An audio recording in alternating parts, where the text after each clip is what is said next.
Hello. Hey. So, how about that intro, huh? Oh my goodness. It gets Dude, me. good job. Good job on the music. Good job on the editing. This was a true like collaborative effort to bring back maybe the cringiest moments of all time from Cardistry and turn them into the most lit, hype, kind of WWE-esque introduction. I think that Um, must have been like a 144p clip of Cap Casino doing the whole like cap cut with the wink. what caught me off guard when you sent that edit though was like you Trojan horse my face into that thing. No, My my face face is in there too. Your face is in there too. So like I know we were talking a bit of a Caps Casino facial expression slander last episode, but we're no Yeah. better. Like we just look dead inside. I hit the move like this. I'm just like No joy, zero joy. no joy, no joy. But yeah, I hope people enjoy it. It was a lot of fun to dig into the Devo musical archive. Yeah, so Um, what was it? Did Andrew send you like the tracks? Or yes, yes. So Andrew has had these tracks lock and loaded in a folder Mhm. for I don't know how long, but yeah, no, he sent them over. There's about 10 of them, fully fledged, like trance techno bangers. They're actually like unironically really good in my opinion. Um, there's some I don't know, like some of them are just I was listening to them. I was like, I know this song by heart. I have heard this Yeah. song so Yeah. many times. So Dude, that's the thing. It's like, because you use the Cobra track, but like I think that's been unprecedented at that point in time to have like a move have like a soundtrack to it, as if it's some kind of heel wrestler or something coming yeah, out the with its own theme soundtrack, song. the voiceovers too that he was doing. Yeah, Um, I don't know if he put a voice modulator on or if that's actually DeVoe's voice, because some of them are very, very deep.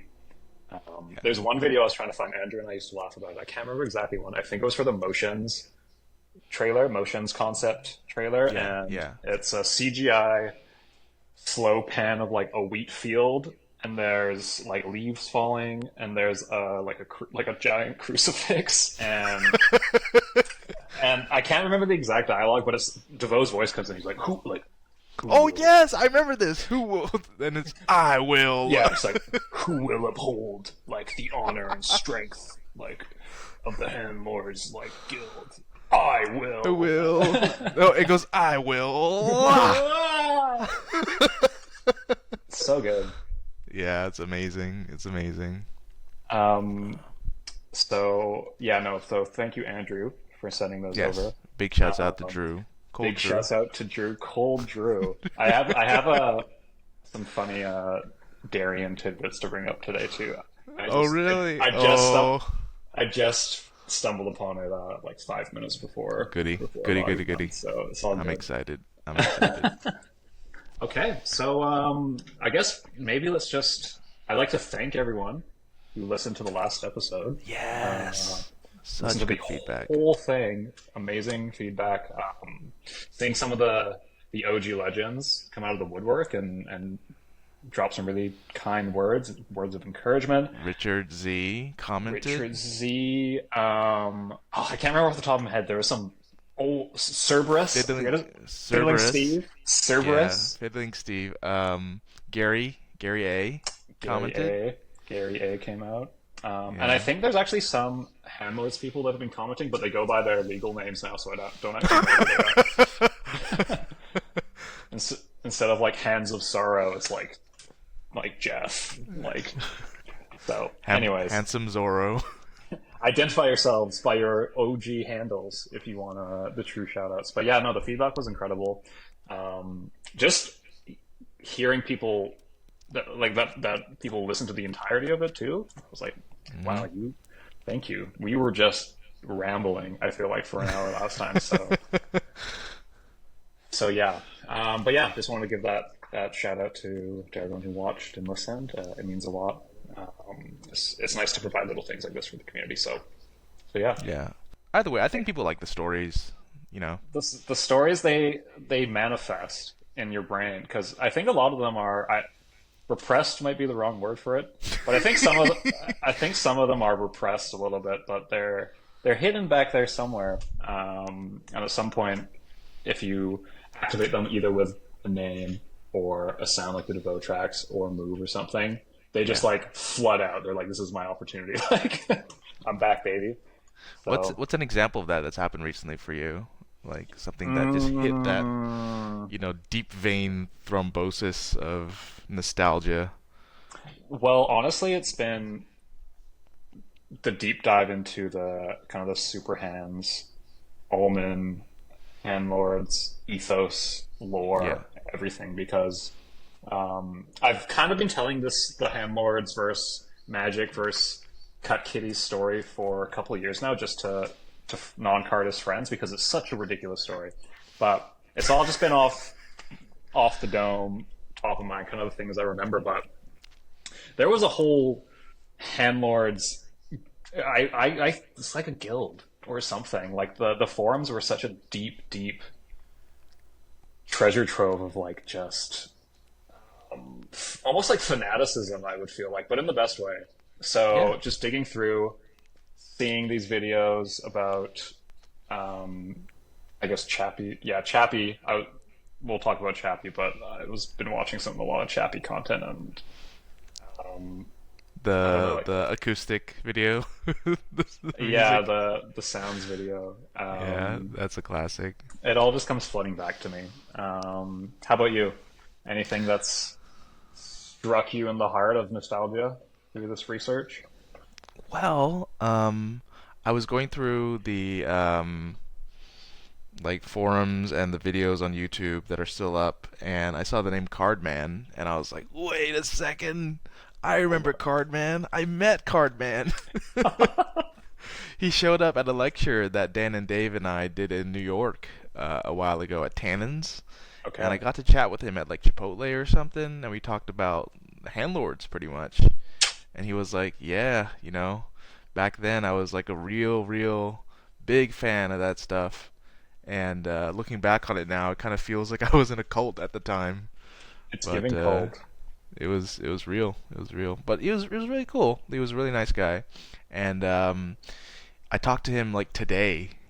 I sent him a message um, after I followed him on Instagram again. Shouts out Alex the Cardman on Instagram. Oh, I saw that comment. Yeah, shouts out Alex. Yeah, he's a card stacker and also a magician. Yep. So he's teaching magic at like a summer camp or something like that Mm. for kids, which is cool. I remember we mentioned that we wanted to like look into the whole "where are they now" of Yep. past cardists, and Absolutely. I've got a couple names written down. But how about you? Like, any Well, people that? I just want to say one thing, Yeah. um, because I've also been I've been finding some very intense XEM. They called them diss videos, so it'd be like Yes. XEM diss video versus one I was just watching was against Cardists. It was by Loom, the legend. Really? I just found this video. It has like 100 views on YouTube. It's called Loom's funny video. But let me paint a picture for you. So that it opens, Hmm.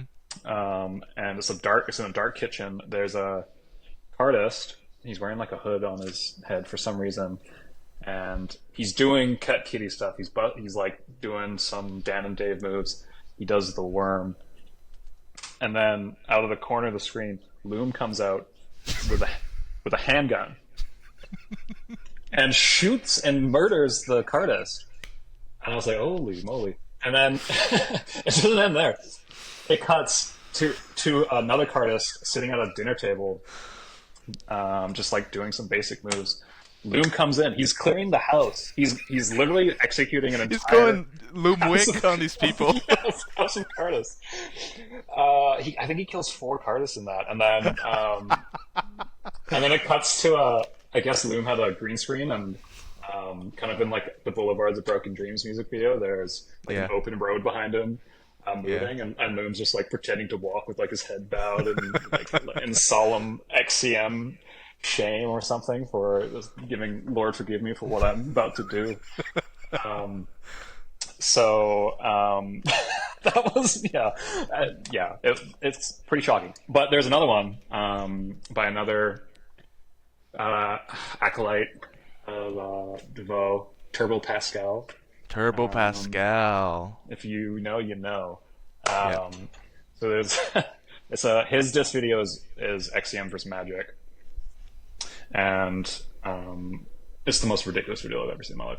But so he opens the video, he's like, "This is what magicians do," and he'll be like, well, then he'll be like, "Do," and he's wearing like a crazy clown outfit, and then he's like, "This is what cardistry is," and then it cuts to him in a seat, and it's just in a huge font, passion, and it's him like doing like an angel like this, and then it's like creativity, and then it cuts to him. He's sitting like this, and he does a long distance spinner.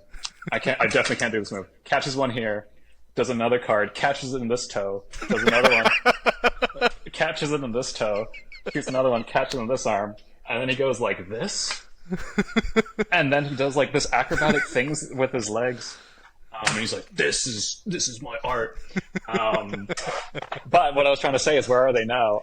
I was in watching his most recent videos. He's a magician now. He's like Turbo? Turbo, yeah. He was on like Russia's Got Talent, performing just like a straight up poker Magic deal routine. I'm like, man, we all He made lost it the out. passion. He lost the passion. passion. Yeah, it's funny you mentioned those two because those guys are like the foot gods, Loom and Turbo. I Foot was Kings. Foot Kings. I was showing the Sick Moves Round 5 video to my girlfriend of Turbo Pascal doing like those catches. Like it's so out of pocket. He just like it's like what is it like around part 3 or something in the video? It's just like part Stick 3, and moves, then he yeah. starts out and he does like a single like shot of 2 cards, and they both like land in his toes, and he does that like round thing that you mentioned. And It's then he has like crazy. another long distance spinner and another long distance spinner, and they each land in like one of his toes. Like to achieve that level of consistency with foot stuff is next level. They called it footwork back then. Footwork, fancy footwork. They did. It's just a crazy time, and like Yeah. you would always know it was coming too, because like Turbo Pascal, you could like catch glimpses of his bare feet, and like off, like he'd be doing a normal move, but you could like see his bare foot like on the bottom. So you're like, oh, he's gonna do some foot stuff this round, because like his socks are off already. Yeah, I don't know. Did you?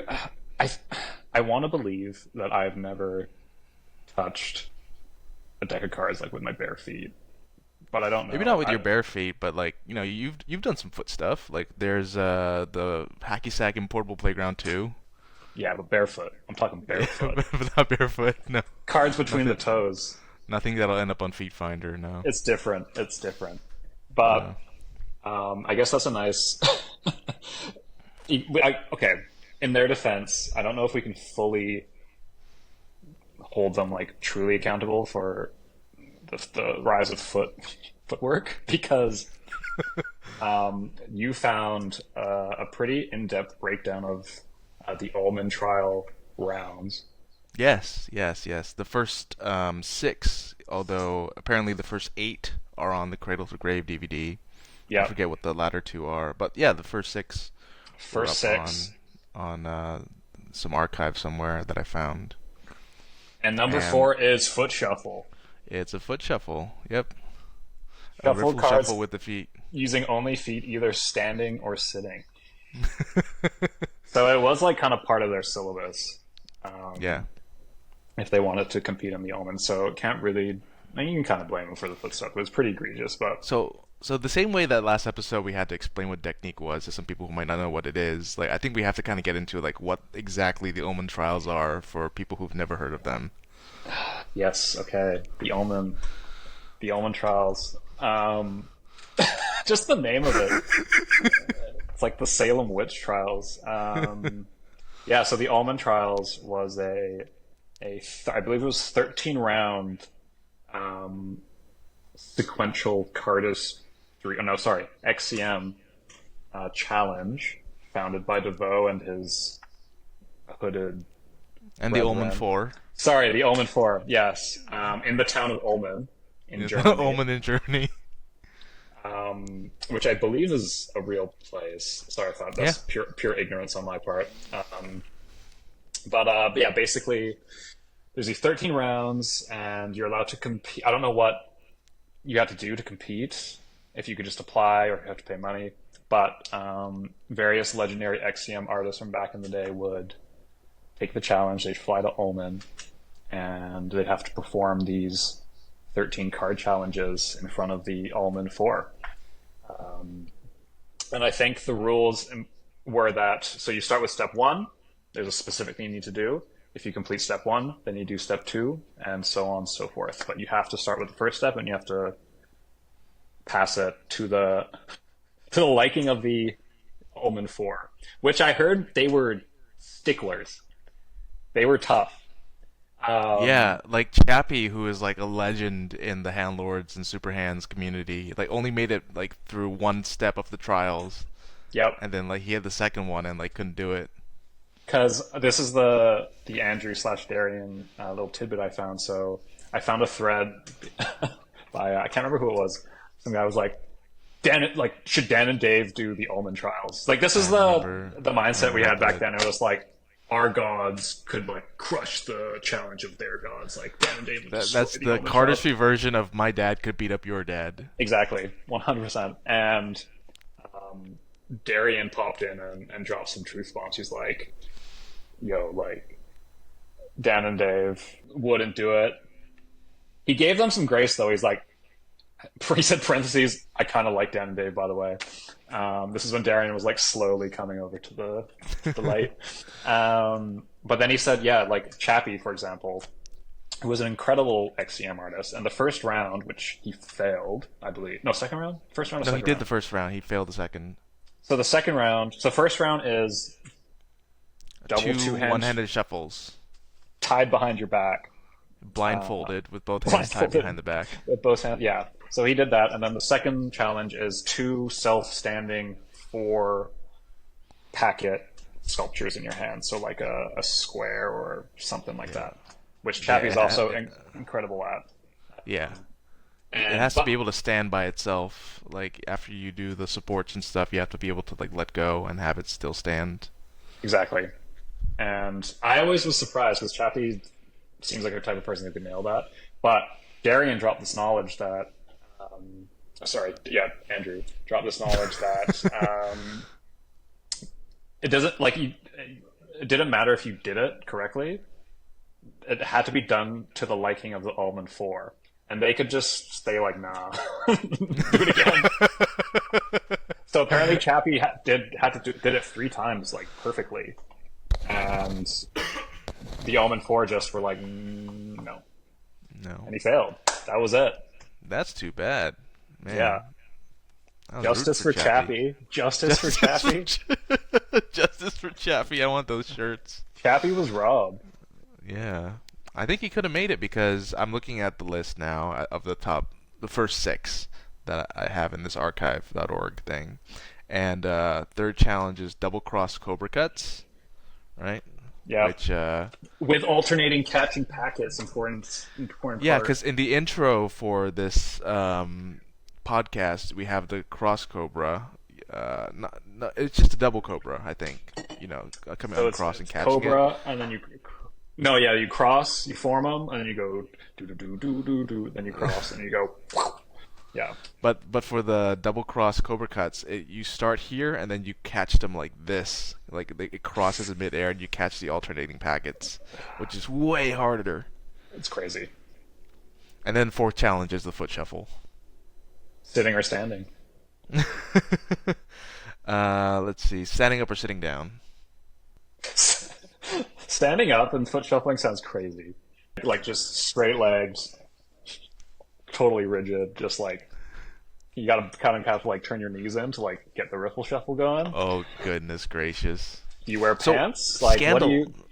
Scandal. I saw this on the Theory 11 forums, but like they say that the video of Jerry doing the foot shuffle was rigged. They say that he does the ripple with his feet, and then it like cuts with the camera turns away or something, and then like he's set up for the bridge. So it was like apparently like a pharaoh afterwards, or like a better like riffle shuffle to get it to the bridge part. Wow, So Jerry's I'll have to go canceled. back. Jerry's canceled. Damn. I'll have to go back and look at the video again. But That, that was some debate on the Theory 11 forums about wow, that. Jerry, your legacy is in question now. So here's how it escalates, right? We got foot shuffle, which is, it is what it is. Next step is double arm spreads, which is doable. It's a classic move. I think people back in the age of like Houdini and stuff were doing it, of like doing the arm spread and then using your other arm to spread it out. Yeah, but they gate kept that shit. Remember? They would do That's true. this. They would do this. And if you don't know how to do a double arm spread, you just don't logically know. So how you do it? So you do one, and then like you do the other one on the underside of your arm, Yeah, right? that's the But method. what these dirty dogs would do on handlords, they do one, then they turn around and do the other one. Do you remember that? They turn around so you couldn't I see do what they remember do, and that. then they turn back around and they have two, and you're like, how the hell did they do that? It's like a magic trick. Why? Why gatekeep? This shit made me so upset when I was young. I was like, just show me, please. It's in the same realm as the heaven display and the CTG routine at the time. You're just not Yeah, allowed to know, like only if you're an elite member. it felt like forbidden fruit as Yeah. a cut kitty. I still like go like I still had to go and like I still needed to see. I wonder if we can take that word back, to be like a proud cut kitty, have like our own cut kitty Yeah, shirts, I feel like this cut is kitty cap. I feel like people could misinterpret. There's like a lot of ways it could be misinterpreted. So So double arm spreads, and then the six challenge, and this is like out of nowhere. It's a 30 packet array. what does So that you get two mean? decks. You get two decks, and you have to like put them in your body. So there's 30 packets all around your body. Bro, I feel like that's light work. I was reading. There's another thread I found on the Magic Cafe. It was like, Oh, oh, it's a treasure trove. The cafe. the cafe is a great. It's like the dustiest place on the internet for Oh, card it's so stuff. ghetto. It's like so. Anyways, I love it there. But someone posted, "How do I train properly for the Omen Trials?" And his name's like Alistair or something. He's like, "Hey, he's from Australia. Like planning on taking the Omen Trials maybe next year. Been practicing really hard. I got all like the first 6 steps down. Yeah. I even asked my brothers to dress up in hoods and stand around me while I practice to like simulate to simulate the setting of the Omen 4."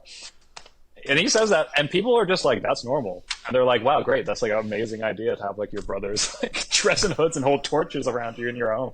Isn't it crazy? So that's where we were at back in the day. I probably read that too. I was like, "Oh man, like good for him. Like he's really gonna go do the Omen Trials." This is what happens when you don't have something like BCA. That's your ultimate target goal, is to get into the Omen Trials.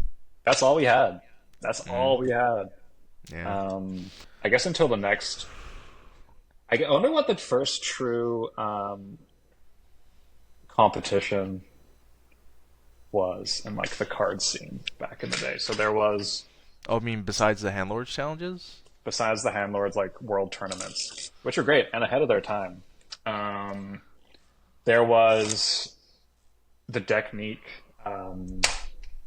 Cardistry collaboration contest, the OGCCC, which Yeah. Cardistry Con jacked. Technique did it first.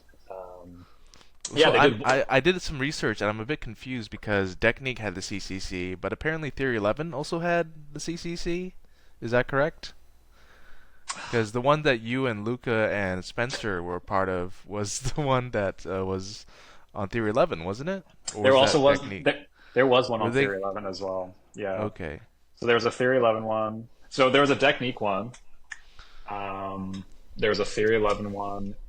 There was a bunch actually, because all I know is I entered 2 contests, group contests, Hmm. and we missed the deadline on both of them Both of them. for no reason, for no good reason. The videos were done.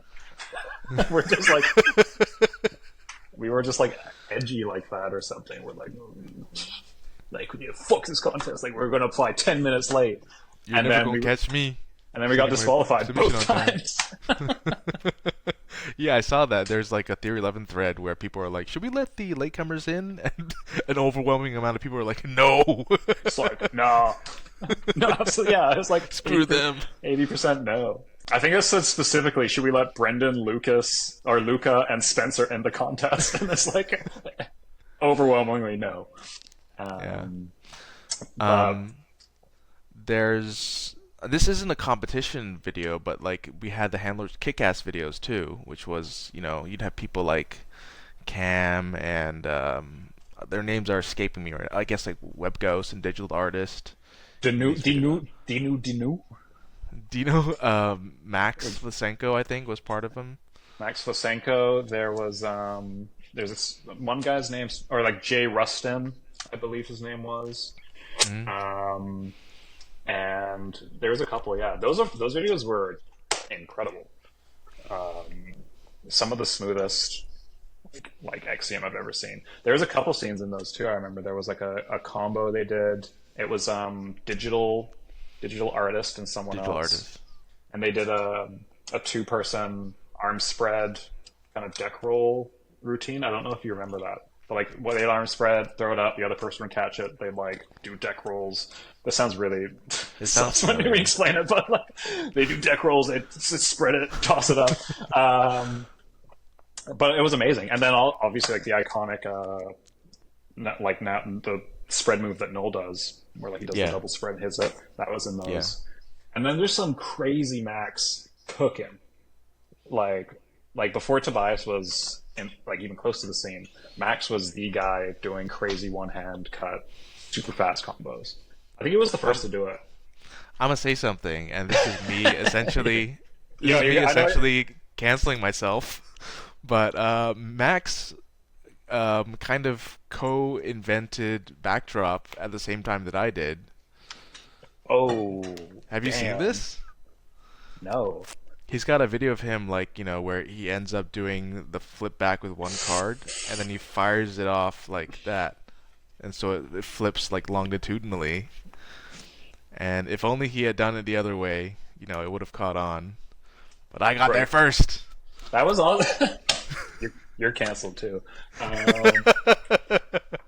That was just the name of the game back then, though, because I have a memory of Scott from Scott and Sean.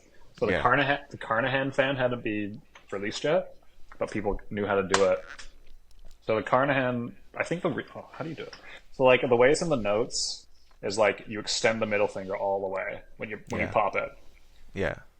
Sean did it, or Scott did it differently, where he like wouldn't bend the finger and do it, and that micro change there was enough for him to justify calling it something else. He's like, no, this is my move. He called it the Cranahan fan, and he's like, this is mine now, and that was just normal behavior back then. Like you could make the smallest adjustment to something and claim it as your own. And I mean, people would it's a good thing we don't do that anymore, because otherwise, like, I could have claimed Buzzsaw as my own, because you know what happened there, right? oh yeah, yeah, Yeah. I mean, it's all yours. It's all yours. But like, I show you out every time I'm on record talking about Buzz. I always give you credit.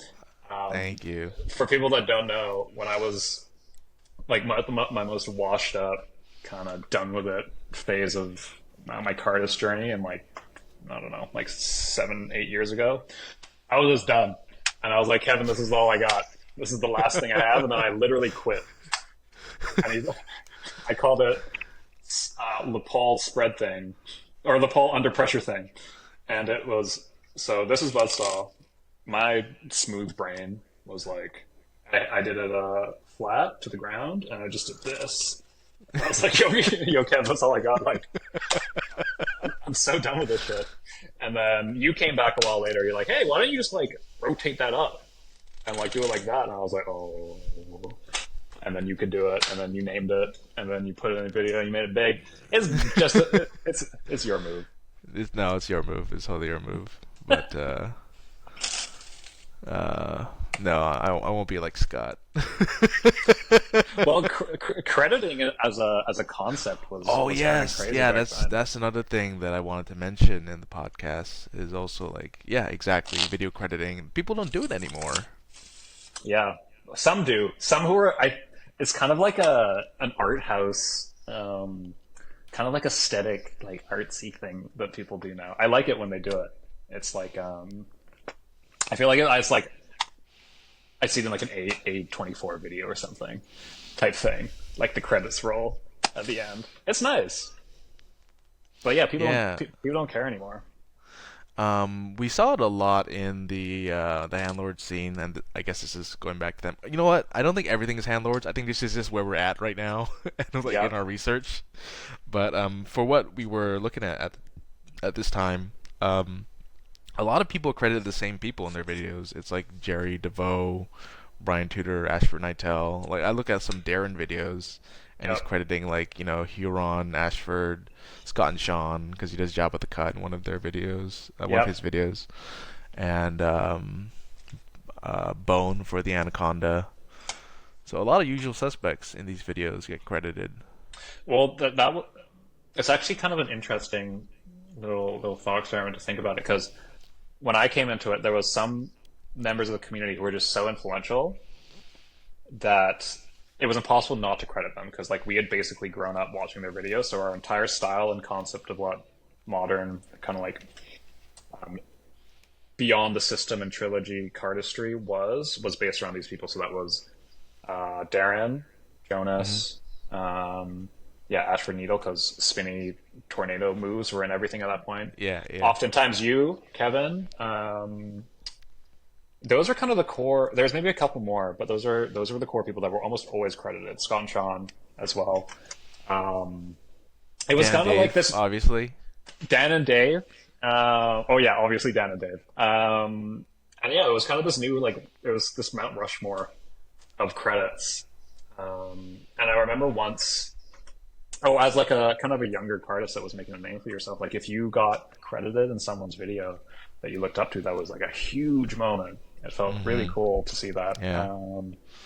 I So had that when I think I mentioned this last episode, but I was watching the trilogy, and under Pandora it says credits Kevin Ho, and I was like, what? I didn't have anything to do with this. bro, take it, take it. I'll take it. I'll take it. Yeah, because you were there. The first public performance, or no, it was the first publicly leaked performance Publicly leaked performance. Yeah, I think the first was to do performance with of you. it was in the Cheaters Cheater version of Spring Jam that they put out. It was like the black and white Spring. Yeah, I forgot about that. Do you remember that? I do. I saw it way later. Yeah, that's a deep cut. I think That's not a a lot of people deep know cut. about that video. That's a deep cut. We got to find that video. I have it. I have it. Okay, send it to me. I will. I will. You gotta send me balls. Yeah, send you balls and Brendan Connor like two. Oh, I have another funny story Yeah.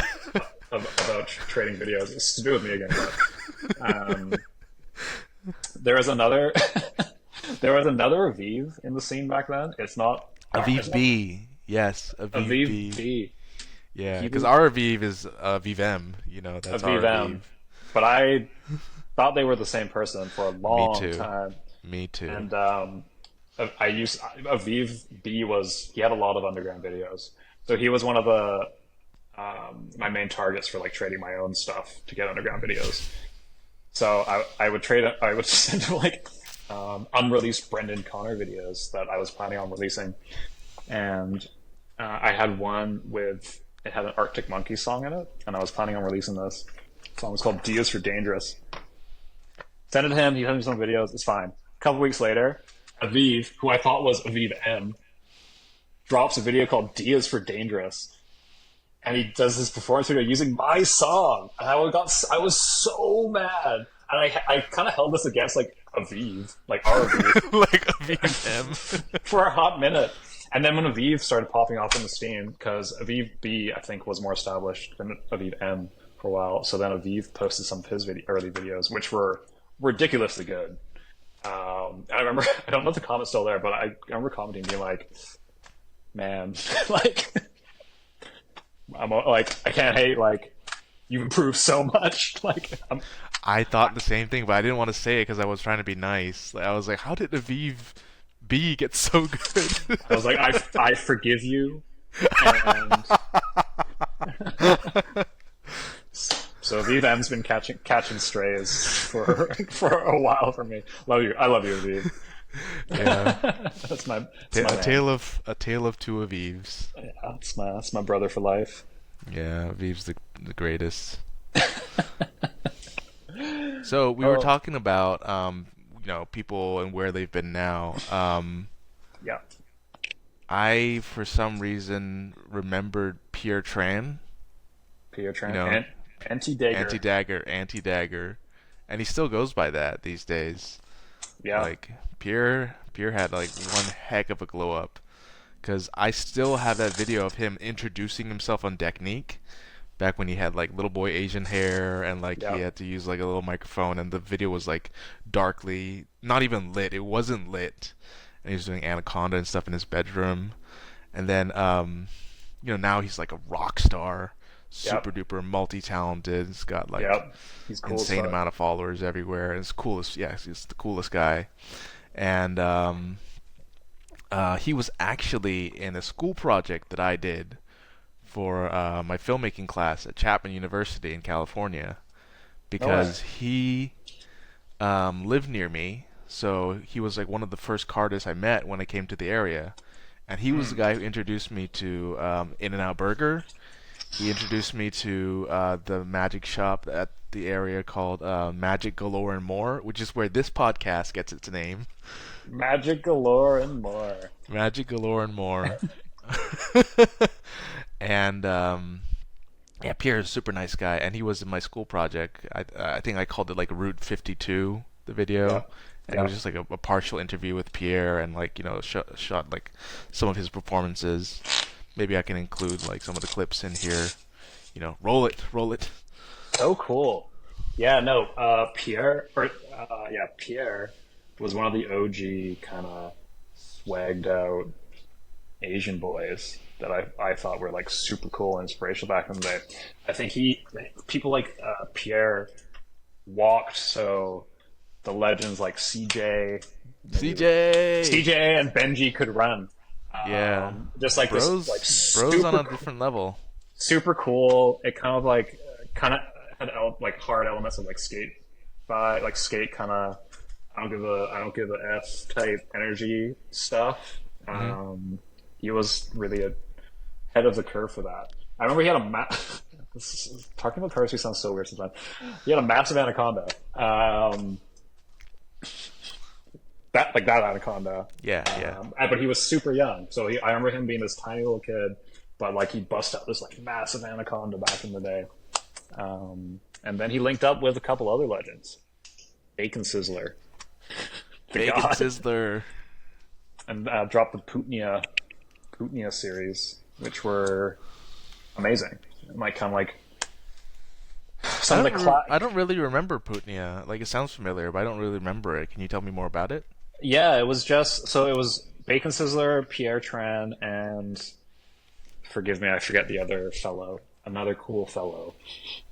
And it was just beat up jam videos Hmm. in some like food court, but kind of like Jackass style. Obviously, very like Jackass style. Like they do dumb stuff. Like they like eat fries while doing cardistry.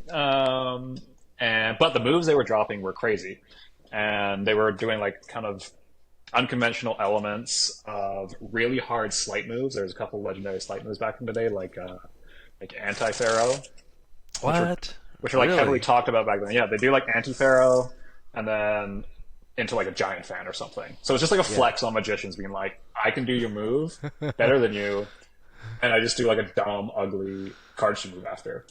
Um, so things like that. It was kind of just like this like hard flex skill, kind of like Yeah, really like like the it felt like a true. skate video, like really just punky, cool, Nice. just like grimy. It was cool. I guess that was back in the era where everything was still in that same umbrella move monkey realm, Yeah, where exactly. it wasn't so like cardistry wasn't so divorced from magic at the time. There were still a Totally. lot of elements in each other.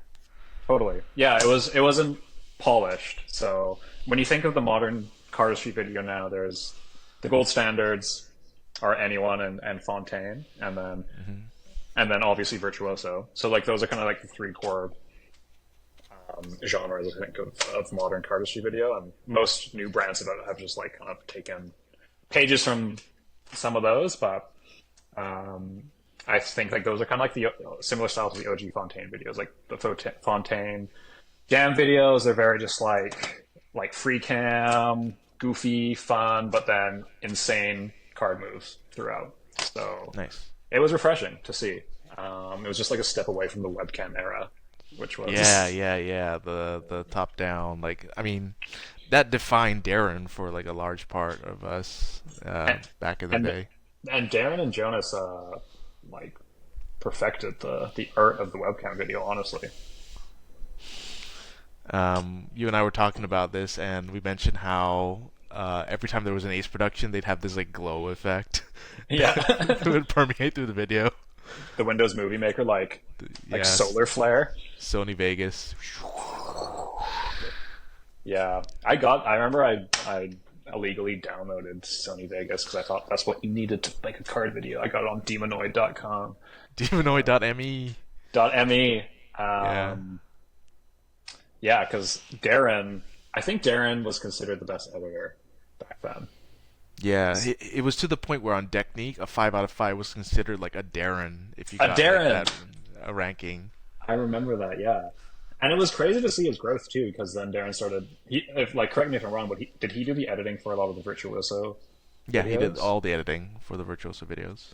And those are viral on viral, amazingly curated, like they're incredible movies. They're like the Christopher Nolan, no, the Christopher Nolans of cardistry. So to have seen the entire progression of Darren's editing career, not even just the cards, is it's fascinating. Yeah, yeah.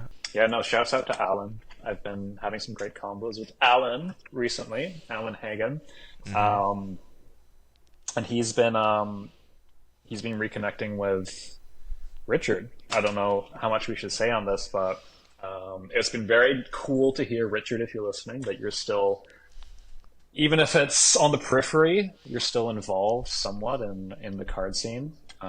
Seeing that comment was very cool that you would Yeah. listen to the pod. So Alan shared a couple exciting little tidbits. I'm not going to say anything, but Richard, do your duty and find the hard drive.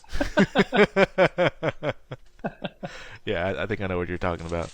Yeah, So, who else? Well, yeah, we mentioned Gary A as another like where are they now kind of person, and yep, he floated back up on my awareness after I was like watching an archive of videos, and he had like quite a few videos that were like earlier on in the backdate of them, the backlog.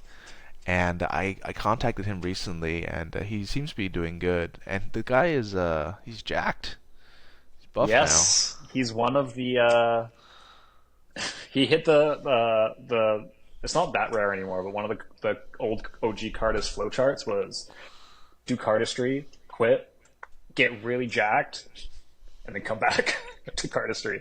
It's happened a few times. Gary's massive. Yeah, Darren buffed out too. Darren is like the patron saint of getting buff while doing cardistry. Like his is crazy. And then Jason Soul, for people who remember, Jason Soul was the most brolic cardist of all time, who would exclusively shuffle for a time. I don't know if he was on steroids or something at the time. If you weren't, I'm sorry. Um, but he wear like the tightest fitting like compression Under Armour shirts. So he was basically shirtless, and then he'd just do like these like little fucking like little spinny packet moves and stuff, and it was just like a crazy juxtaposition to That's like watch. the opposite of what we were just talking about with Pier Tran, because Pier was like small and did like a big anaconda, and Jason's Yes, huge and he's doing like tiny spins. yes. So There's something beautiful about a massive human doing tiny little two hand cuts, but like with great finesse. You great know, finesse. he had a light touch. Like the muscles didn't affect his touch. Well, he also busted out these massive displays. Jason Soul did. He was a big display guy for sure. Big display guy. Like it's a dying art form. Like it might have just died out entirely. Well, that was a part of old school videos too. I think you might have done this a few times too, but maybe not. But what would happen is, in like kind of the post crescendo moments of the videos, Yeah. where there'd be like kind of quick cuts of moves, it'd be like flash, flash, flash. There'd just be like flashes of like displays that were formed, and they were obviously just like glued together or like made like the construction of them was so ugly, Right. but there'd always be like a 45 pack like saxophone type move or something, and it'd just be a quick flash of a Good picture. old seven axophone. You know what I'm talking about? Like I people would know just what you're like have talking these about. impossible displays. Yeah. I remember. I think the Virtuoso video started out with like the handling of Blockbuster at the time that I did, which is like this here, and it panned like that over the move. Yeah. The Yeah. reintroduction video. Yeah. A classic. Unbelievable classic. You know, I dressed like Elijah Kai for a while after that Oh, video you came out. did, Elijah, I started wearing a black T-shirt, skinny jeans. I got my oh, mom with the to buy me. belt. I got my mom to buy me skinny. No, I would steal my mom's jeans because skinny jeans. I don't think they were available to purchase in Canada for men or whatever at the time. So I would borrow. I'd sneak into my mom's room and wear her jeans. She's this tiny little Chinese woman, um, and put on a black tight tee and like a white button up and tuck that in, and with the belt. Yeah, I used to literally copy Elijah's whole swag, and with the Converse. yeah. Don't think about the box. It was like cardistry just really permeated through every fiber of my existence back then, and I think it was the case for a lot of artists too, with the music as well. Like you would drop a video, and I always found this quite funny how this would work is you would use something super niche in a video, like Emily Haynes and the Soft Skeleton, which is like Yeah, really niche Canadian like folk hipster music. yeah. Super indie. But then there would be like 10 videos from other artists after all using Emily Haynes, which is amazing. But it was just like, I don't know, we were so monoculture in a way, in a great way, that we were just really influenced by our idols back then. So Yeah. yeah, Um. so, Oh, after Virtuoso dropped a couple of videos with Edit. I don't know if you know Edit, Edit. Yeah. yeah, from the Glitch Mob. From the Glitch Mob. Yeah, there's a few people using Edit and Glitch Mob songs. I think after that started to become popular with the tutorials that Virtuoso did using Edit. Glitch Mob, like trip hop was really big back in the day too, because Trip I hop. remember I remember Jonas would use Sneaker Pimps. Yes, Sneaker uh, Pimps. That's Sneaker what's up. Pimps, and Darren in some of his unreleased videos would use songs by this artist called Tricky. Uh, Yes. it was kind Darren of named all a lot of his videos after the music used in them, most notably being Coma White, named after the Marilyn Manson track that he used in the video. definitely. And there was like the Darren music effect was quite hilarious too, because yeah, he kind of went through a couple emotional stages. He kind of had fun like Franz Ferdinand indie rock phase, and he got kind of more emo with it and was more Marilyn Manson. Then there was a time where he was using a lot of like WWE like pump up music. I use a WWE song for Harder, Faster, Faster, Harder. I had no idea. I was unironically listening to these WWE tracks for a long time in my youth because of you. Until someone I think was like, "Are you listening to like like like Scotty Triple Too Hottie yeah intro music. Triple H's like walkout music?" Um,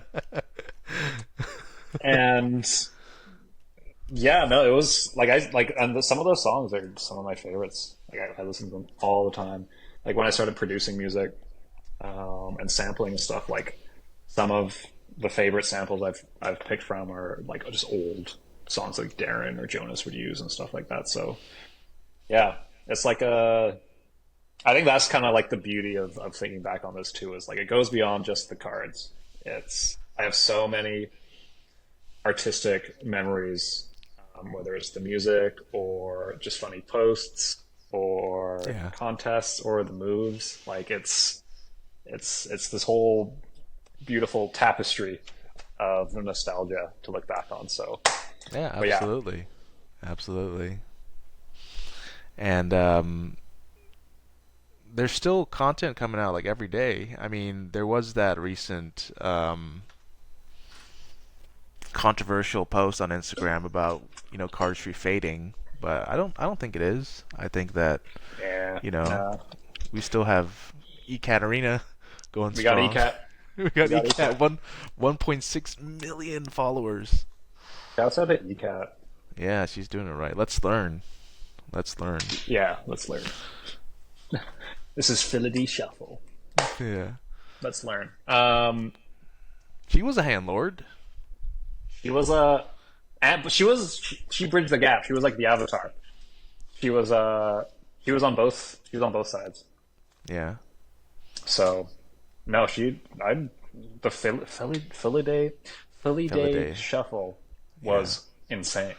It was so unique. I remember that. Um, yeah, no, we got ECAT. We got Franco like busting out 6 videos a day right now on his grind. Franco is single handedly holding up cardistry right now. He's keeping us alive. He's the door. Um, He's the doorstop. he's like I like cardistry's what dead, not on my watch, I like what he said. He's like, how can cardistry be dead if the cards are alive? bro. Franco's a Some poet. poetry. Yeah, that's Yeah, a poetry right there. inject that straight into my veins. I don't think cardistry is dead. I think people are being pretty whiny about it. To be blunt, I think cardistry, as people remember it, is dying. Where But that's just natural. We grow out of what we were comfortable with in the beginning. The same way that you and I are reminiscing on times that don't exist anymore. You totally, know. and there's great things Yeah. happening in the environment. Like the cardistry experience stuff is amazing to see. Um, the contest they're putting on, the podcasts they have, just the quality of their content, the fact that they're putting on their own independent cardistry convention um, is awesome. So when people say cardistry is dying, I don't know. I think maybe what's being implied is people miss Virtuoso, anyone, Dealer's Grip, Fontaine videos dropping all the time.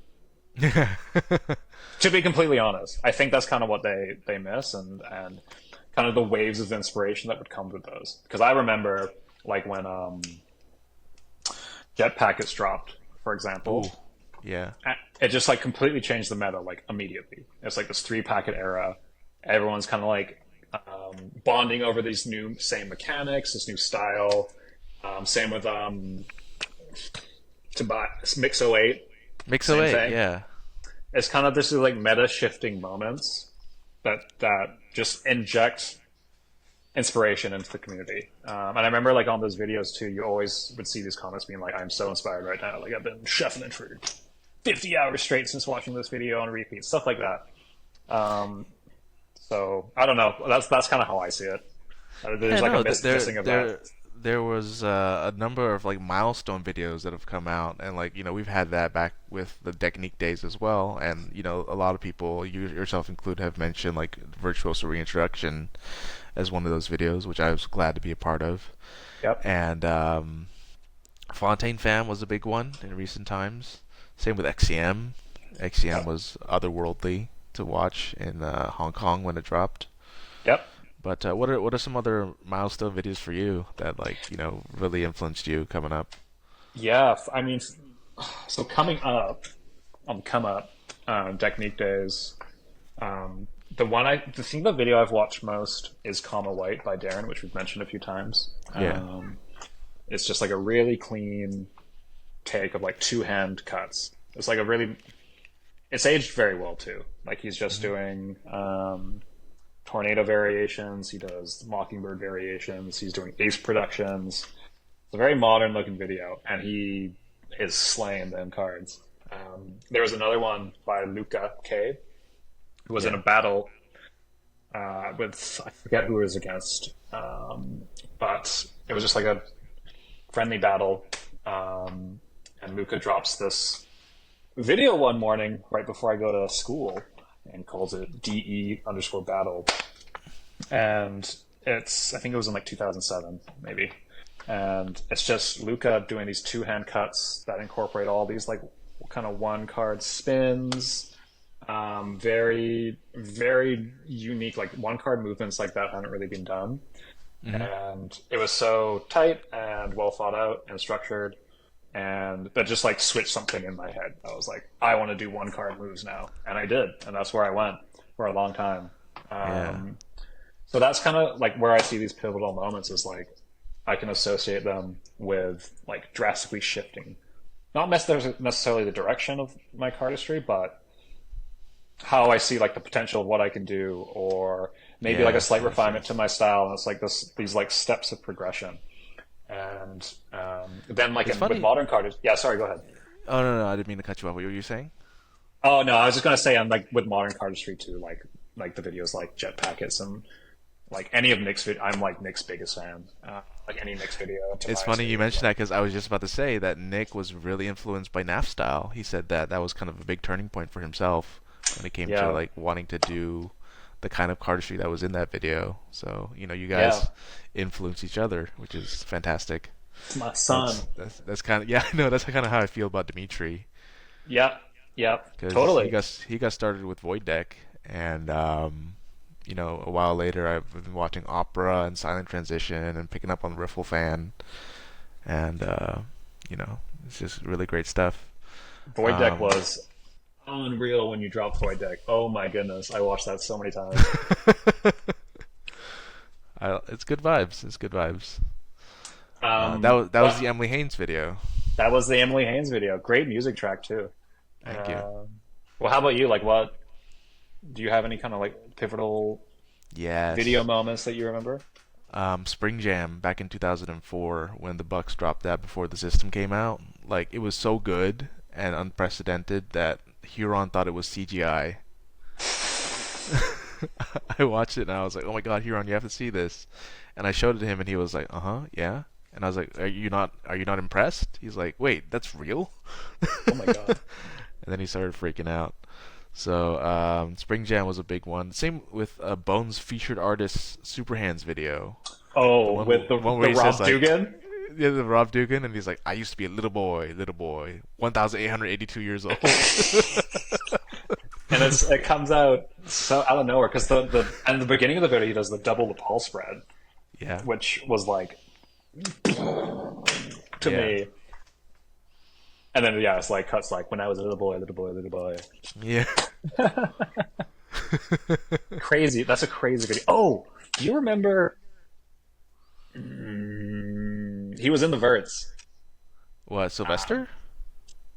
Daryl? Is this Daryl? Yeah, Daryl also had a kind of a similar video to that Superhands Bone. Reloaded, I think. Reloaded, where he'd use like it's like all like another Rob Dugan. I think it's another Rob Dugan track. It might have been "I'm Not Driving Anymore," and it does use like the Matrix sound effects and. I was so Dugan pilled from Cardistry back then. That's where Bone got Club to Death. Yeah, that's where Bone got the name Furious Angels from. Yes, for that project. I downloaded the entire Rob Dugan discography off Demonoid because of these guys. Yeah, that's what's up. Dugan. Rob Dugan. Okay, so the Superhands Bone video, that's a great pick. Yeah. Any other ones? A lot of Jonas videos stand out to me. Those were. Oh, you mentioned that your first ever cardistry video was a Jonas video in E-Bombs World. Yeah, crazy. I was talking to Alan, and it just jogged my memory. So, Alan Hagen has been super helpful, kind of curating and digging through old files, kind of looking for old videos and stuff. Mm-hmm. And he sent me an old Jonas video where Jonas used to go by the name Harwin. Yep. And he used to kind of have a video tag where it was a little cartoon graphic that he had drawn, and it's like a card just like this. And I saw that, video, and I was like, "Oh my god!" I remember where I was when I saw this for the first time. I was in my friend's basement on his mom's computer. It was probably like Yeah. 2004, I don't know, 2005, whenever Jonas had first dropped that. But we were just going through like E-Bombs World, watching like dumb videos or playing like dumb games, like that game where you like kill Teletubbies and stuff. And yeah, I remember seeing like this shuffle, like it was called like crazy card shuffling, and yeah, it was Jonas just chopping it up on E-Bombs World. It kind of went viral back then, apparently, and that was the very first time I saw Cardistry or card shuffling. I don't think I started doing Cardistry from that video, but that is like my first core memory of ever seeing someone shuffle cards. Extremely. Yeah.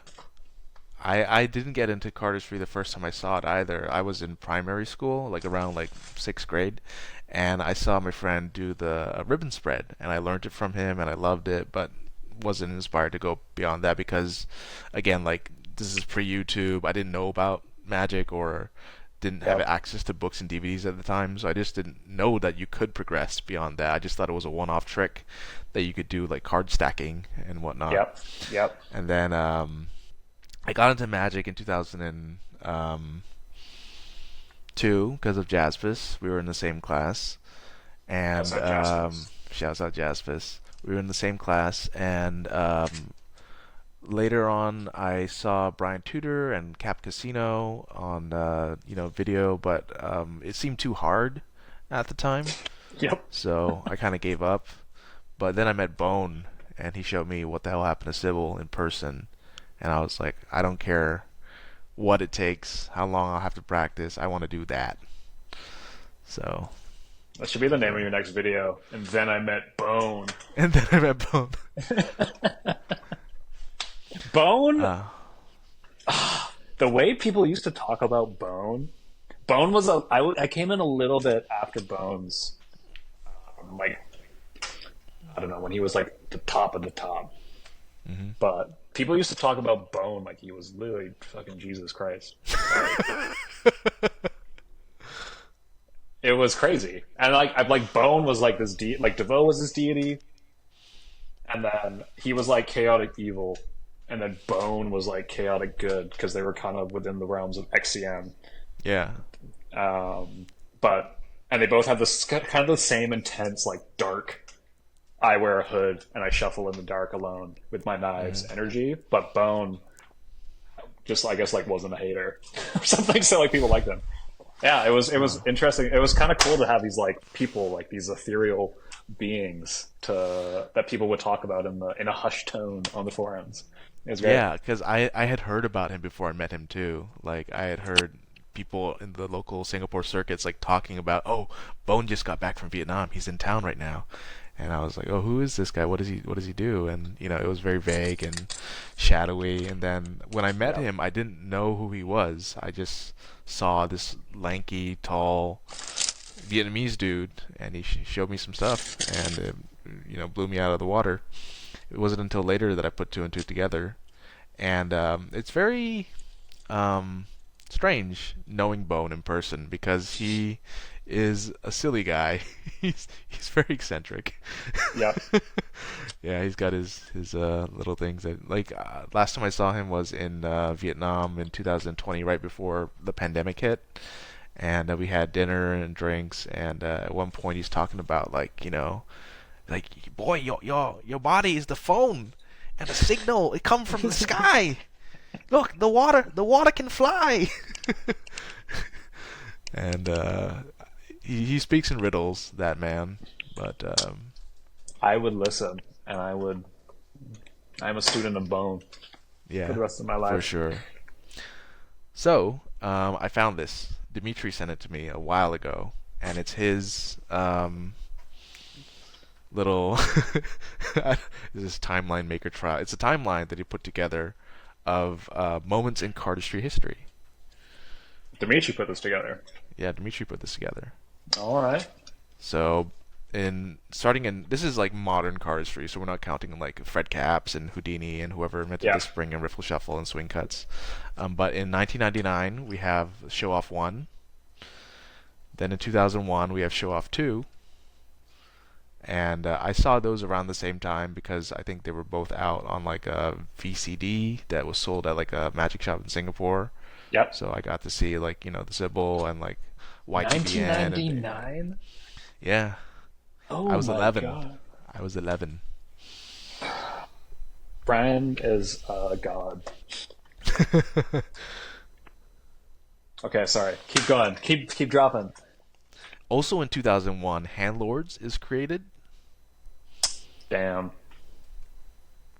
and Okay. there's been a few on I think on the Handlords, no, the XCM World YouTube. In the Yep. description, it'll often say that like it's either XCM World or Handlords One, where it'll say like XCM is a sport or like a art form that was created by Devo in 2001, which Yep. makes it sound like it was named that since 2001, but that's not the case. I think the Mm, naming conventions for XCM started in like 2004, 2005. It was still okay. called like Hard Flourishing back then. Revisionist history. Yeah, I know, retconning. So anyway, Handlords is created in 2001. Then 2002, CapCuts comes out. Dimitri has dated Pasteboard Animations to 2002 as well. I don't know if that's accurate. I think that might have been 2000 released. Right. But Spring Jam, he dates it 2003, and I'm not sure if that's correct either. I thought it was 2004, but I might be wrong. It might be 2003. Cradle to the Grave, 2003 as well. Monumental release. That I is. watched that video the other day, and I tried to do the routine. Uh huh. It's so hard, and it actually looks incredible. It holds up to modern. I think it looks better now in the modern context than it did back then. This part where he grabs it like this and it twists around like that. It's like the fact that you have to grip. How do you do it? You grip this. Yeah. And remember, it's not Sybil, it's the impossible stack. It's the impossible stack. I remember being so mad when I bought Extreme Beginners, and I just wanted to learn Sybil. I Yeah. can't remember, and there wasn't a public tutorial of Sybil. Sybil. No. Like think of it as like, anyway, it's like how to like make rice for players. It's like, and I was like, okay, I saw the picture on Extreme Beginners, and he was holding a packet in Z formation, and I was like, Oh, this cool. is Flash Dre. Yeah. I was like, I'm gonna learn Sybil from Extreme Beginners, and no, you learn Flash Dre, which is like, it's That's just the this. whole like expectations reality. It's like Sybil, Flash Dre. And he's like, this is not Sybil. Don't get it twisted. This is Flash Dre. We Flash do, Dre. yeah, we don't do two hand cuts in this house. This is different. It's a display. So, 2003, we also have Cradle to Grave, which is one of the greatest releases of all time. Everything on it is perfect. There's not a single misfire on that entire DVD. Yeah, 10 out of 10. 10 out of 10. 2003 in May 17th, Dimitri dates it, is the launch of CheaterCheater.com. Huge. Massive, Huge. huge. Huge. And then the system comes out in 2004. And then, if I'm reading the French correctly, it seems that Technique comes out on the 3rd of February 2006. Okay. And then we have Ali's Alias teaser in Unreal. April. Yeah. Crazy. Shouts out Crazy. Ali. Shouts Ali's out back. Ali. Ali's Ali's back. We see you. Side spread King God. Yeah. October 2006, the Kuso.info launches.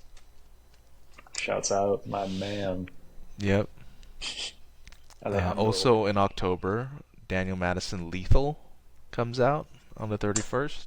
Daniel Madison was another ethereal being in the scene because when I came in, he was gone. But the way people would talk about Daniel Madison, they'd be like, "Who would win in a battle, like Dan and Dave or DeVoe?" And then someone would be like, "Well, if Daniel Madison was still here, he'd like destroy them all." And I'd be like, "Who the fuck is who's Daniel Madison?" Yeah, And the then Rain the way that Man. the Rain Man, and the way they talk Yeah. about Daniel Madison is like he was, yeah, like sent from the heavens to shuffle cards with two hands. It's because he was. It's because he was. Yeah, I mean he was when I saw him do the chin. Oh, Sybil in the Rain. Yeah. Civil in the Rain. Yeah, great name. Yeah. Bam. Yeah. Chin game, crazy. Chin game. That's what's up.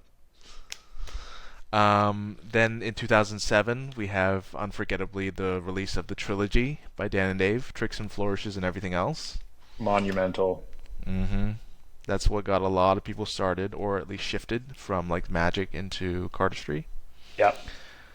And in March of that same year, we have Tikal's Love and Hate video, which you and I were just talking about.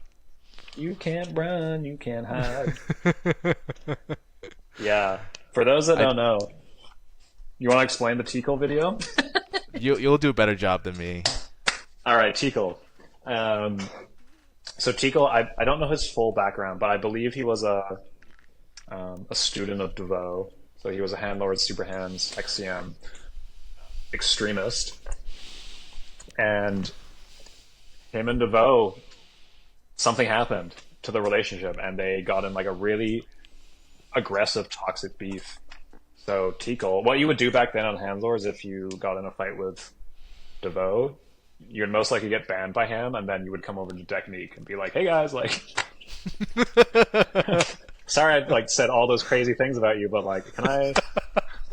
You don't seem that bad. Like, come on, can I join?" But yeah, so Tikal comes, drops this video called "Love and Hate," which is a straight up Devo diss video, and crazy music choices, crazy music editing.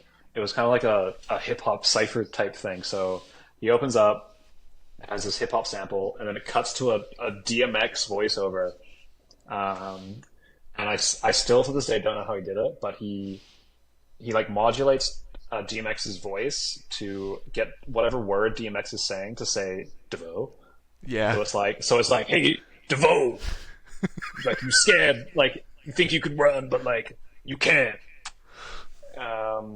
So straight Devo call out, and then the video drops, and it's insane. It's like the craziest fans. My man is smoking the entire time. He does the birdie fan spin on a lit cigarette.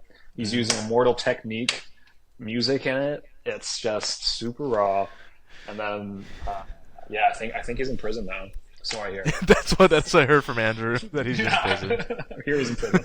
He got banned from real life. No.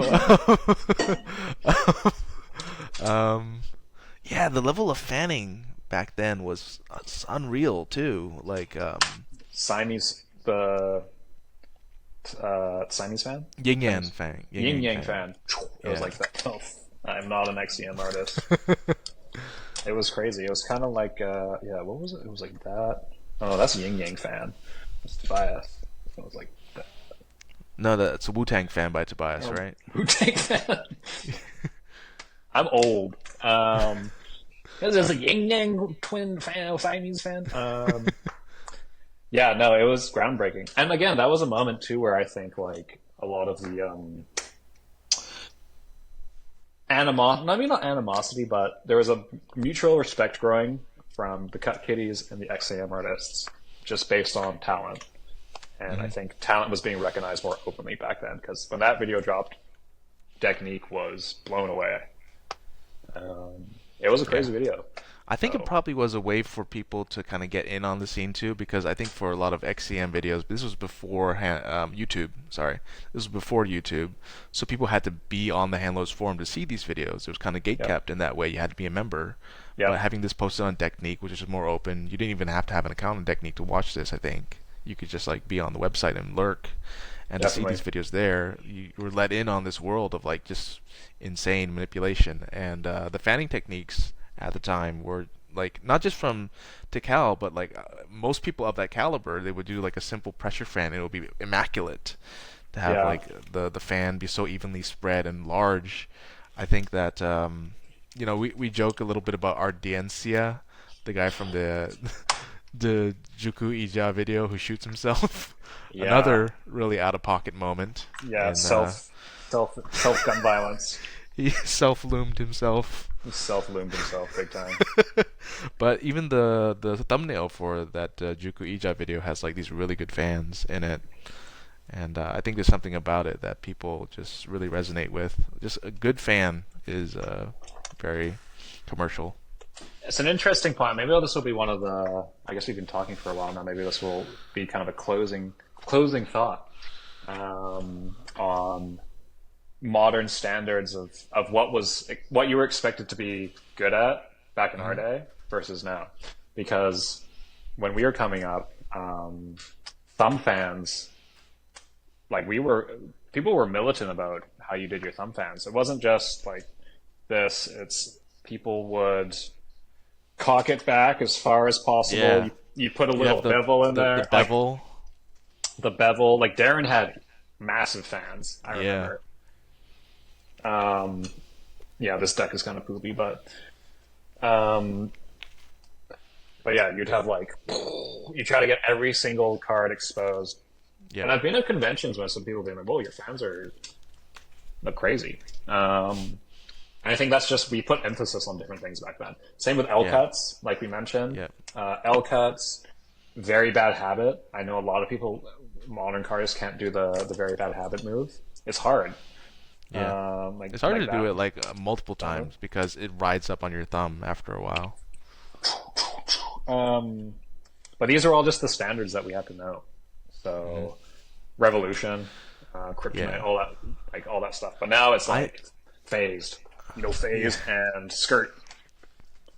I think also because there were limited moves at the time, so people had to do more reps on each move, so you got better at doing fewer things. Definitely, Yeah. definitely, definitely. Should I go over the rest of this list just so we're, Yeah. run Let's through do it? it. Let's hit it. Okay. So after Tikal's Love and Hate comes out in March of 2007, in August of that same year, shameless plug, but Virtuoso drops Reintroduction. I didn't write this. Dimitri wrote this, I but mean, that is clearly, a massive moment for Cardistry. Massive. yeah, I was Like proud to be a part of it. blew up. It just felt like the magnitude of the video and the quality of the production just felt like something that hadn't been seen beyond Dan and Dave. So, um, yeah, it just felt quite special that there was someone who was a group of people that were reaching those heights that for so long it had just seemed like it was impossible. So yeah, monumental moment. Yeah. And about 2 weeks later, Theory 11 launches. Who was Theory 11? Or what is Theory 11? What is Theory 11? Yeah, big campaign at the time, which I guess maybe took inspiration from The Matrix, because The Matrix's marketing back in 1999 was that, what is the Yeah, Matrix.com. yeah. I mean, I know they bait and hooked us Cardis because they had Dan and Dave doing Yeah. crazy stuff, and they were like, they had Dan and Dave saying some crazy stuff like, "I'll do this. Like we are known for our card flourishes, but nobody's seen our magic." And then Dave comes and he's like, "A revolution is coming. Like be there or be square, losers." Yeah. And at that point, I was like, "All right, I'm Yo, take all my I money." I just had like a deep vein moment again. I remembered who the music artist is. I think we were talking about this the other day, and I couldn't Mm. put my finger on who had done like dung dung dung dung dung dung dung dung dung Yep, dung dung. yep. Dana Hawking, that's his name. Dana Hawking. Yeah. Okay, yes, that name. I do remember that name. Mm-hmm. Dana Hawking. So next year in 2008, Show Off 3 comes out. Brian Tudor's Show Off 3, Welcome to which Show Off 3. he says it for Show Off 2, but Show Off 3 is a little more intense. Oh That's yeah, you're where right. Sorry, Brian. Sorry, my bad. that's where we have the tutoring. If you've seen that on YouTube. Tutoring, Um, yes. in January of 2008, we have Theme comes out. Andre's video. I think it's pronounced theme, but I always like to I call it always thought it was. Theme. I thought it was the me. Yeah, themey. Theme. Now you Theme. Now you themey. Oh yeah, the Spencer meme. Now you themey. Oh, so good. Illusionist Kent releases Return in October of 2008. Illusionist Kent was the uncut routine god. I remember Illusionist Kent, but I don't remember this video. I don't know if I've seen Return. I probably have it in the archive somewhere. Wasn't really my style, but basically he would do very long uncut routines of two hand cuts. I don't know if Yeah. the stack would remain in new deck order, but that was kind of like his shtick. Yeah. UnitedCardist.net comes out in June of 2009. Yep. Yep. I wasn't really big on those forums, and I remember when I did check up on them, a lot of them were critiquing Virtuoso at the time. So I was like, Arr. But Yeah. I suppose it was a haven for a lot of people to congregate after places like Technique didn't exist anymore, and then maybe they didn't like Theory 11 forums that much. So, Yeah. Yeah, I do remember you that do you know happening. anything about United Cardists? I was kind of on the pivot out at that point. Because I do remember, yeah, the Theory 11 forums, I think it was just one forum for all of Cardistry. There wasn't sub forums. Hmm. And that's just not conducive to good Discourse. conversation. Yeah. Discourse, yeah. Because in the all, like Technique, down and date forums, all that, there would be like tips, Subforums. sub forums for very specific topics within cardistry. Yeah, yeah. So it you were less likely to get washed under like a bajillion people being like, "How do you do Jackson 5? Um, Yeah. help with Jackson 5, please. I can't do Jackson 5. How do you do Leno cut?" So United Cardist was a response to that. I yeah, I don't think I was that active. I might have joined a little bit, but that was um that was the era too where like I think like Kuso was getting really good. Yeah. Sebastian was popping off. Dimitri was popping Fashion off. Scouron, Dimitri, for Scouron. sure. Kuso had the crazy glow up and just became an absolute cardistry god. Oh, here we go. Like, it's in this document. It says that later in that same month, after United Cardist launches on June 18th, on the 28th of June, that's when Technique closes. So we got a nice 3 year run. February, Rip. rip, It was rip only over tree. for 3 years. Oh my Yeah, god. yeah, with the memories. Um, and then in November of 2009, that's when Opera comes out. Very fun of Dimitri to include that in his own list. I Hey mean, guys, it was a remember big me? moment. It was a big It was a moment. big moment. It was pretty It's a damn it's big. a great it's a great video. Yeah, one of the greatest. That was also a pivotal moment for me watching that video because I think that I was about to dip out around that time, but I saw that and I was like, that's good. That's good stuff. Should we mention the Dimitri Moulin Rouge controversy that we've been getting at? Yeah, he Dimitri's taking a break, so we might as well mention it. So, So in yeah, you the tell it. You tell. Please tell. It's so good. there's a Handlord's challenge where you have to make music with a deck of cards, and so the video is devoid of any like extra background music or soundtrack. And then Chappie is doing this challenge, and he's like, got a triangle and stuff, and tapping it to make sounds. And at one point in the video, he does like this popover move, and like goes into doing this here really rapidly. And this was, I think, about 2000 and oh, man, I wish I had the date on this, but I think it pretty much predates when Dimitri published Moulin Rouge, Oh, and way so before, way before. yeah, so if you go onto the XCM World Chappie Challenge Happy number challenge. number three number three video, and you look in the description, you'll see this like hate comment from Handlords saying that like Dimitri stole this move from Chappie, and that's why he was banned from Handlords. It's crazy. They like so the to a little more context on the description of the video. So XEM World tends to have a pretty standardized video description, being like, "This is this. This was on the Superhands forums. Here's all the links to Superhands." Blah blah blah blah. On that specific Chappie video, there's just a block paragraph. Being like, this move famously stolen by Dmitry Arleri, who was then banned from the forums for denying the truth and being an enemy of like XCM and blah blah blah blah blah I, blah I blah. have it. I have it. So this Chappie Challenge number three video. Chappie It challenge number says, 3. here's Chappie's original and very old challenge number three video of 2004. They make sure to include that date in the Yep, description. yep. From superhands.com. The challenge was to make sounds/noise with a deck of cards, which is why there's no music, only the card sounds. And then it gets into it. This is the video that Dimitri Arleri didn't want people to see, since he uses Chappie's move and is claiming it as his own after he was banned from Handlords. Check Chappie's card roll at 1 minute and 7 seconds. Chappie. Dimitri Arleri calls the move Moulin Rouge. Dimitri spends his time hating and lying about Devo and Handlords, but uses their moves for his videos without credit or miscredit. It wasn't a case of just they both discovered it. Dimitri was a member of Handlords and very familiar with Chappie and his material. He went to United Cardists, and his own friends and members called him out on his stealing. He likes to hide his sources, but here is just one of the many. He was banned from Handlords for stealing moves and disrespect. More to come.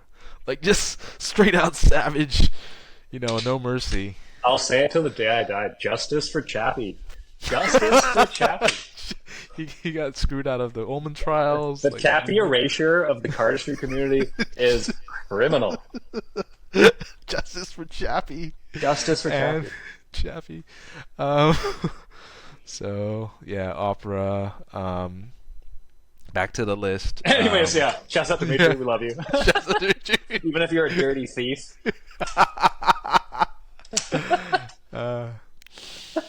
We love you, Dimitri. So, Cardistry.com with a K comes out in September of 2010, and that eventually leads up to the World Cardistry Championships, which, as legend has it, not legend has it, we all know Jaspis and Andrew competed against near the end, and when Darren blossomed into Drew, and then Drew did the craziest competition run I've ever. I go back to watch those Andrew videos, and it's some of the greatest card shuffling ever done. Period. It's unbelievable. Andrew is so good. Jaspis as well. Double Prism is like what got me back into cardistry after my break. It's kind of like watching. I've been talking to my friend about this, but if you watch John Wick, the beauty of the John Wick videos is every video the world just opens up a little more. They give you a little more of the universe. Until in the grand finale, you kind of get the whole big picture, and it's grandiose and whatever. It's the same with those World Cardistry Championship. World Cardistry Championship videos with Andrew. Starts with a little prism, and then bigger, and then like crazy chevron at the end. Chevron. Oh my god, those are like Andrew. You are a master of this stuff. Yeah. So, like, truly, that was a great time. Great time. That was a great time. I was kind of out of the scene then. I was just on the periphery. Then I'd tap in every so often and be like, "Well, people are way too good now. I'm not coming back." Yeah, I think WKC must have been like 2014 or something. Yeah. And you came back around 2015, right before the con. We tried to get you to come to Brooklyn, but I know. I was like, yes. So, but I was there the next year. Berlin. Yeah, you were in Berlin, exactly. That was a fun time. Great time. It says the Homage contest came out in February of 2011. I'm not sure what that is.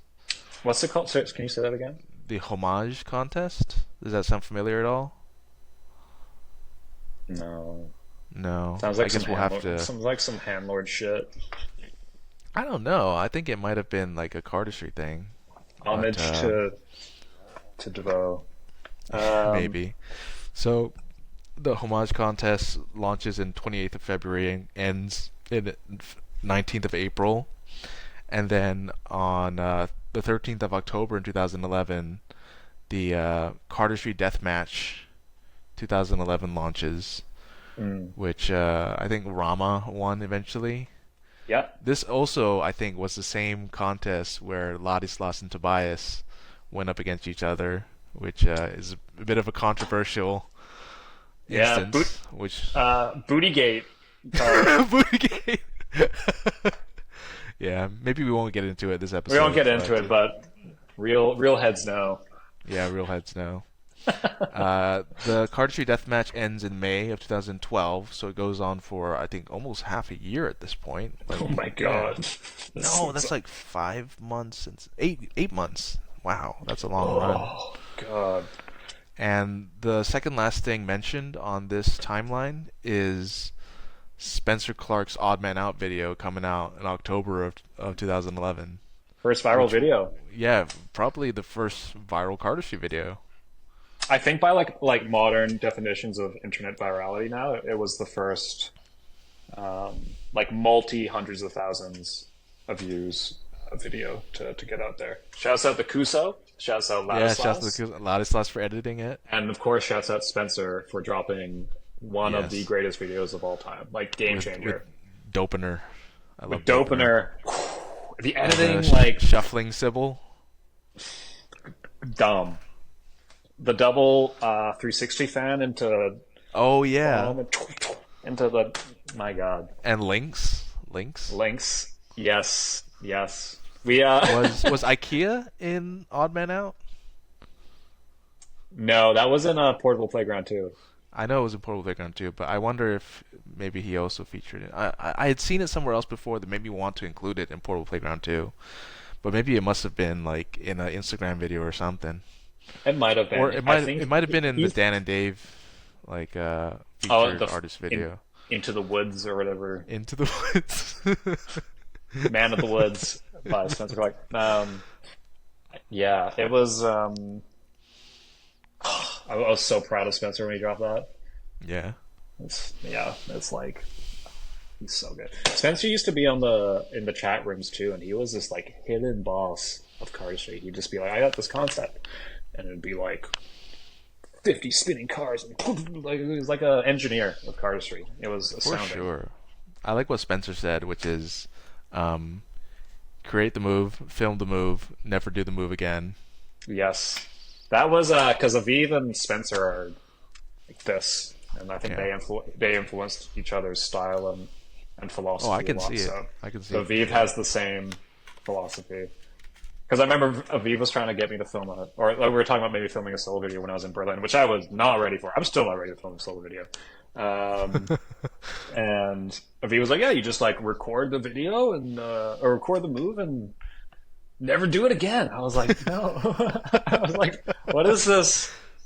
That's like Like, the opposite philosophy that we had, like, and by we I mean the Verts had coming into the Brooklyn Con, because that was like our first major appearance in a live situation, aside from the events that we did in Singapore, and we were like, okay, we're going to be in front of all these people. We have to be able to do everything from the videos, in case people ask.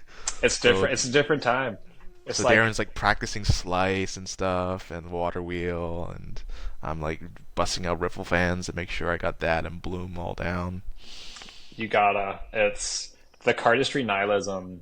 Uh, it's tough, but it's made some of the best videos out there.